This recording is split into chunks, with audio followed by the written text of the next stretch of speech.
Please be seated.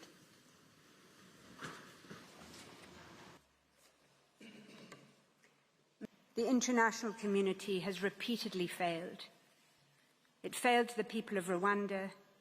It had failed the Bosnian people and the Rohingya, prompting this court to take action. It failed again by ignoring the early warnings of the grave risk of genocide to the Palestinian people, sounded by international experts since 19th of October of last year.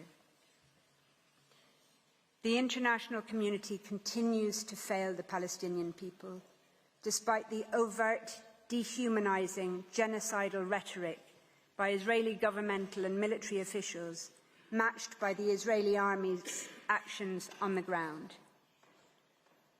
Despite the horror of the genocide against the Palestinian people being live-streamed from Gaza to our mobile phones, computers, and television screens, the first genocide in history where its victims are broadcasting their own destruction in real time in the desperate, so far vain hope that the world might do something.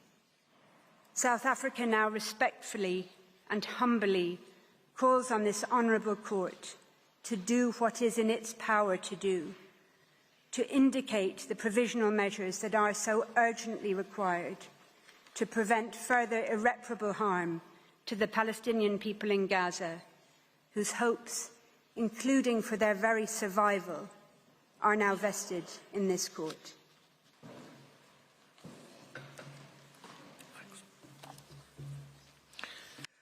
South Africa believes that the publicly available evidence of the scale of the destruction resulting from the bombardment of Gaza and the deliberate restriction of food, water, medicines and electricity available to the population of Gaza demonstrates that the government of Israel, not Jewish people or Israeli citizens, the government of Israel and its military is intent on destroying the Palestinians in Gaza as a group and is doing nothing to prevent or punish the actions of others who support that aim.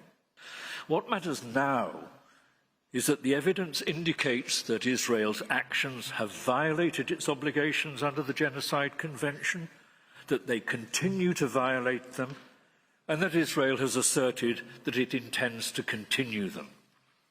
The consequences of not indicating clear and particularized specific provisional measures and not taking steps to intervene while Israel disregards its international obligations before our eyes would, we fear, be very grave indeed for the Palestinians in Gaza, who remain at real risk of further genocidal acts, for the integrity of the Convention, for the rights of South Africa, and for the reputation of this court, which is equipped with and must exercise its powers to afford an effective realization of the rights under the Convention.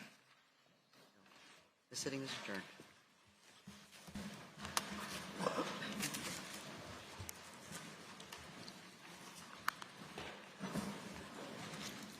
אנחנו נלחמים במחבלים ואנחנו נלחמים בשקרים. היום שוב ראינו עולם הפוך. מדינת ישראל מואשמת ברצח עם בשעה שהיא נלחמת ברצח עם. ישראל נלחמת נגד מחבלים רצחניים שביצעו פשעים איומים נגד האנושות. הם טבחו, הם אנסו, הם שרפו, הם ביטרו, הם ערפו. ילדים, נשים, קשישים, צעירים, צעירות. ארגון טרור שביצע את הפשע הנורא ביותר נגד העם היהודי מאז השואה, ועכשיו יש מי שבא להגן עליו בשם השואה. איזה חוצפה. עולם הפוך. ודווקא צה"ל, הצבא המוסרי ביותר בעולם, שעושה הכל כדי להימנע מפגיעה בבלתי מעורבים, הוא מואשם על ידי נציגי המפלצות ברצח עם. הצביעות של דרום אפריקה זועקת לשמיים.